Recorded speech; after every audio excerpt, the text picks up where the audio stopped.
ပွဲတော်ကြီးမှာကချင်လုံးလို့ဟုတ်ကဲ့ပွဲတော်ကြီးကမှလည်းဇက်ကြီးဇက်ကောင်း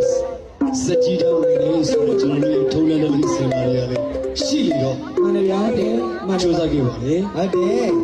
အောင်မြင်ခဲ့ပါပြီအောင်မြင်ညီလေးကအခုမှစကားတာကိုကြီးတို့ခေါင်းဆောင်ကတော့ဘာလဲဒီမှာဘူးမရတာကျွန်တော်တို့ပြီးခဲ့တဲ့နေဥစားဇမနာမှာအမှန်ဝင်တဲ့သိန်းကျော်တန်းနဲ့အဲ့ဘတ်တွေရတာခဏနဲ့ရမရတာဟိုကောင်စမ်းပွင့်ဘတ်တွေမရတာပြင်းလေဟုတ်ကဲ့ပါဒါကဒီဘုံဘက်မှာကတော့မှတ်တိုင်တစ်ခုပါအနုပညာသမားတွေမှတ်တိုင်တစ်ခုပါဗျဟုတ်တယ်အောင်မြင်နေနဲ့ဆိုရင်ကားပို့ချလို့ရအောင်မျိုးစုကြဟုတ်လား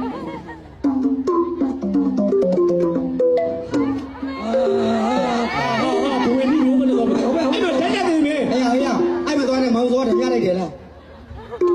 ကဲစောက်ရဟေး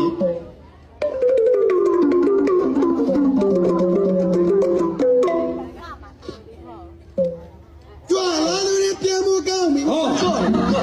ဘာမစပြန်လို့အောင်မစကကဲမဒီလေးဒီမှာဒါလေးကဟဲ့ဒီကပမာငွေဒီမှာကြည့်ဘန်းနဲ့ဆယ်ဆိုရင်